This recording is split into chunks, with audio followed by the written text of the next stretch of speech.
da ngay dégg fii. bi mu ko waxee ministre woo suma gestionnaire wax ko ne ko dama bëggoon Gris Bordeaux ñëw nga jox ko 15 millions mais il va te donner il va décharger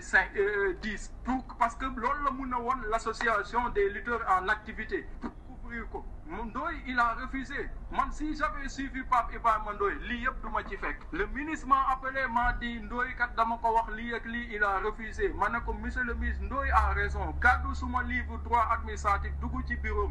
ne ko fii rek le droit protégé fonctionnaire parce que acte bi nga koy demandé mu def c'est un acte illégal mu ne ma booy sa bouquin bi garder ko ñun dañu bu ma amee demee conseil bu ma président di sant dara du ma wax nu ma koy defee yéen ay technicien finance xoolal leen ma comment vous allez rek mu ne ma dans ce cas il va décharger 10 ma ne ko oui mu décharger les 10 ma def décharge bu 15 millions jox Ndoye ne ko gardel décharge bi et ça je l'ai assumé defuma ko non c'était pour couvrir Ndoye mon agent et lorsque bi ma demee dans l'enquête préliminaire Ndoye mu ngi toujours ministère des sports bu may fenn aussi il est là il sait mais bi ma enquêteur bi demandé ne ma mais monsieur Niang mu ne ma mais à part yow kan moo doon fay j'ai pensé à Pape Ibrahima Ndoye mais ma conscience ne me permettait pas parce que Ndoye bu nangoo bañal na ko ministre bi te nagul ma ko parce que xam na ne mosuma ko sant lu illégal c'est un agent boo xam ne compétition internationale day am ma calculer ay 200 millions wala même 500 millions prime jox ko mu ñëw bu desee 500 francs daf ma koy delloo c'est un agent dont je peux attester la probité et je peux dire que ce dossier est juste une erreur le cautionnement bu ma ci ñëwee suma avocat bokk na sa si ñi ma déconseillé la sortie la mais dama ko ne jarul parce que fii yàlla moo fi ne pour tout le monde ma ne ko maître mu ne ma y a qu'une seule chose moo la mun a génne fii nii parce que lii la code de procédure pénale wax soit c'est le mandat de dépôt wala contestation sérieuse ce qui est difficile en ce moment parce que juge bi du la joxagu même dossier bi mu ne ma wala boog nga def cautionnement ma ne ko mais man balaa maa def cautionnement ma xam sa luñ may toppee mu ne ma le juge me parle d'un montant de 150 ma ne ko 150 man sa dama tiit man fii tribunal vraiment yow mun na koo xam lu ne ci dossier bi mais pour le moment ñun suñu rôle mooy te génne la ma ne ko man bu weesoo suma këyitu kër gëwu ma ne mun naa cautionner lu parce que aw ma ko tey boo ma demandé woon 5 millions ak suma bakkanu doom mënuma génne fii parce que yoruma ko mu ne ma monsieur Niang looy ma ne ko mais loolu moo am mu ne ma est-ce que doo woo famille bi ma ne ko man famille bi ñi toog ci biti yëpp maa leen yor si man lañ yaakaar su ma ko amul ñii amuñu ko mais xam nga les amis bu la yàlla di dimbale rek et j'ai demandé avant de venir à ces 3 personnes qui ont déposé la caution pour me faire sortir de la prison mais ils ont refusé ils ont refusé que man ma mun a tudd seen tur. waaw kay jërëjëf gis nga bu war yàggee rek nga war feeñ yéen dee leen yebbiku rek bu leen desal dara de li leen Youssou Ndour wax faaw nga am looy desal ngir bu ëllëgee ñu mën laa setal bu leen desal dara dee leen yebbiku di wax rek lii moo leen di dugal xam moo tax keroog mën a leen ak Gris Bordeaux ak loo ko mën a waxal du moment que des moments que moom signé wut li mu déchargé mooy 10 millions waaye kii gis nga ko génnaat na loolu permettre nañ ñu moom mu génnaat wax gis nga yàllaa dogal dañ ko seq ak i tappalekat mais dañ ko seq ak ay ragal dañuy yoolente ñoom ñoo yoolente ci seen biir gis nga ko Gris Bordeaux nee na 10 millions la def mais moom gis nga ko léegi kon moom seetal na Gris Bordeaux au moins moo tax man gars yi dama ne su fekkee ne ki ñu dox di ko séddaleloo parce que ci période pandémie lañ nekkoon moom mu dem séddale du moment mu wax ne te séddale jox nañ ko ñu vérifier mu jëm ci ñooñu loolu amatoo loo leen ci mën a wax donte ne nag mën nga leen a wax ne ay citoyens yi ñu doon waroon nañoo taxaw nekk mooy ne Ousmane Sonko ne lii du yoon du ma ko laal du demee nii nangam nag yooyu yëpp yooyu yeneen la mooy li am mooy lii yëpp buñ ko amee ñàkk jom ak Macky Sall moo ñu yóbbu fii mën nañ ko seere alalu Sénégal mu am mais Ngom Niang quelqu'un koo xam ne nee na amu ko wax na ko ci biir gis nga Daz li muy fayeeku mbokk yi c'est 1,100,000 francs yu teg tuuti maanaam loolu boo ko doon calculer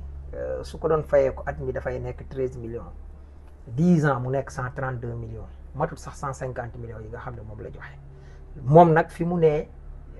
ñetti nit ñooñu est-ce que du ay prête-nom yoo xam ne li tax ñemewu leen a tudd te wax ji mooy foofu it piste la waat ñooñu xam nga ñoom ñooy ubbi dañuy ubbi benn bunt rek ñoom ñu ubbil ñu lépp léegi ñun ñooñu moo tax pôle financier bi danañ mën a xamaat ñooñu lan moo leen boole ak waa ji nga xam ne mooy Ngom Niang est-ce que ay prête-nom lañ wala lu ci mën a am mooy gis nga man damay ñaan que CREI cour de répression enrichissement illicite bi ñu yóbbu OFNAC ñu xool ñu joyanteewaat daar toogaayu OFNAC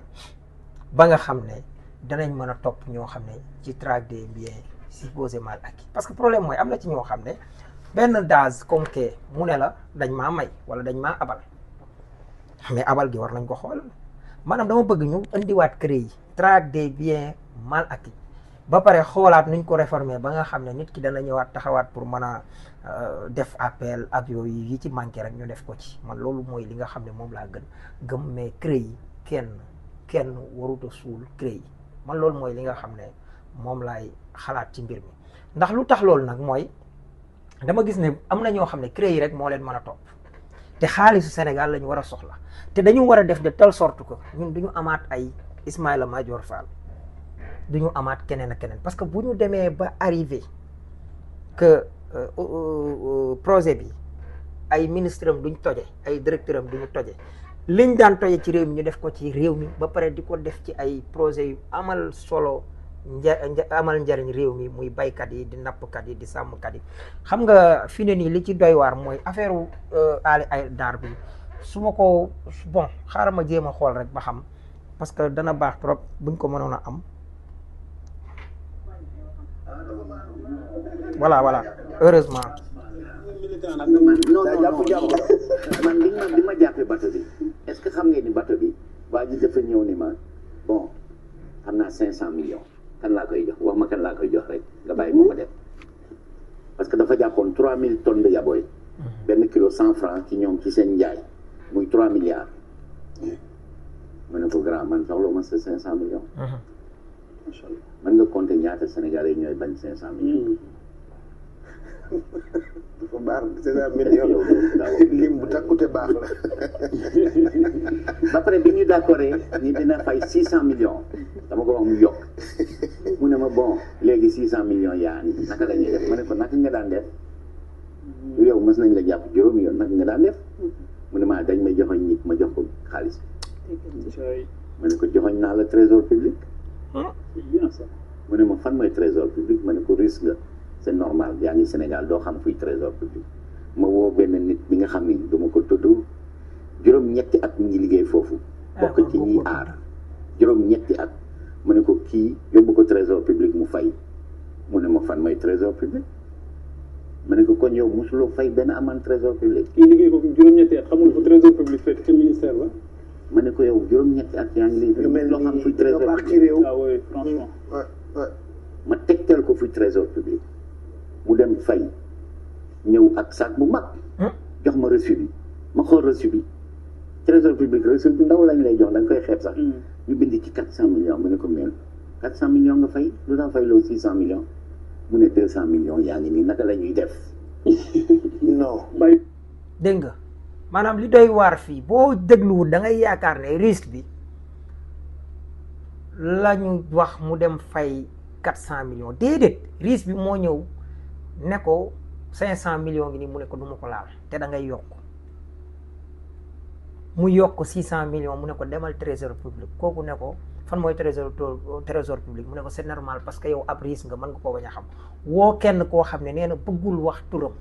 te fii man na pôle judiciaire financier bi na ci dema dañu woo Ali Aïdar mu nekk sous serment kii dañ ko war a xam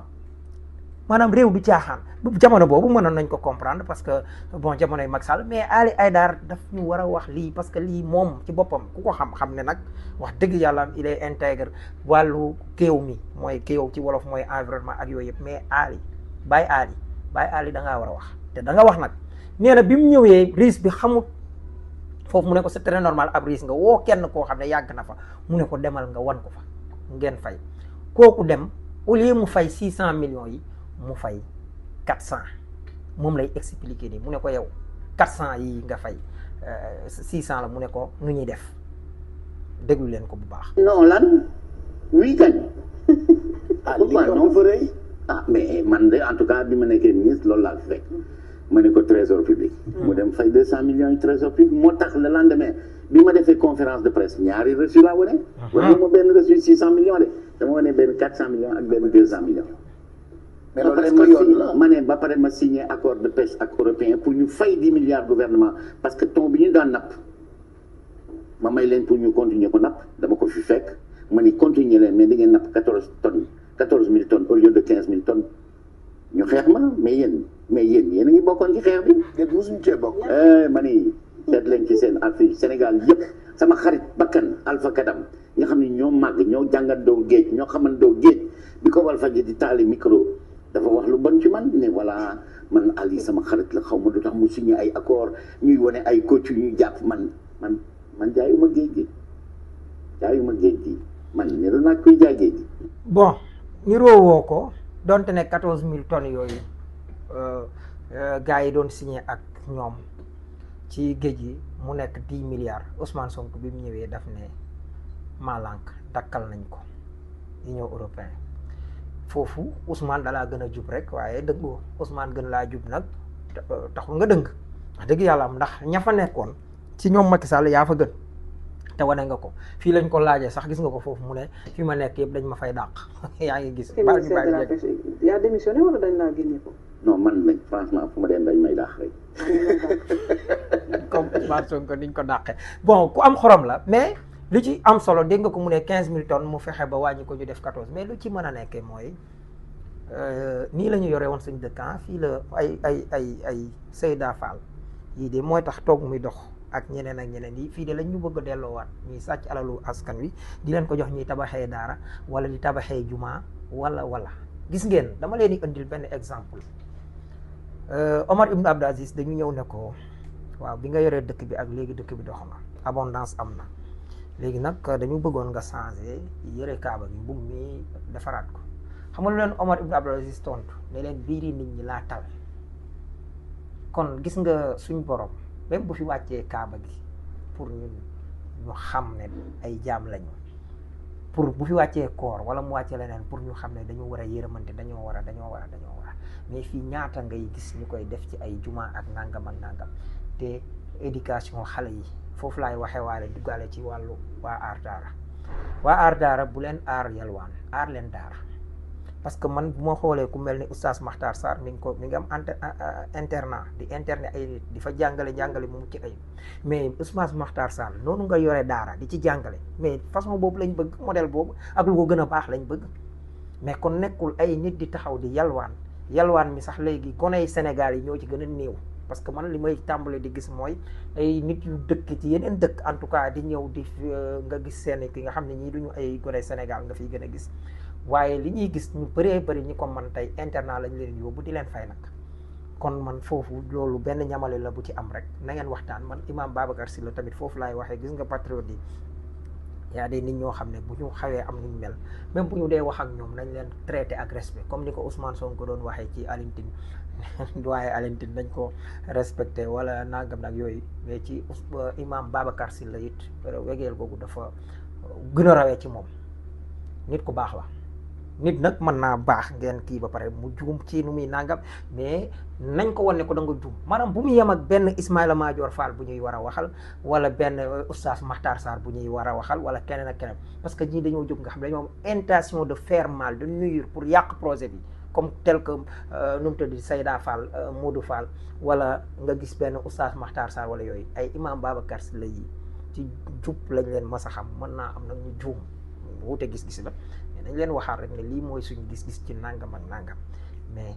ak de respect wegee la gu am solo maa ngi leen di jaajëfal lii la woon ci jotaay bi bu ngeen xoolee dama mel ni lu xaw a jagadi tey ba noppi nag damay bañ turé yi summi ma ndax laa bëgg añi jërëjëf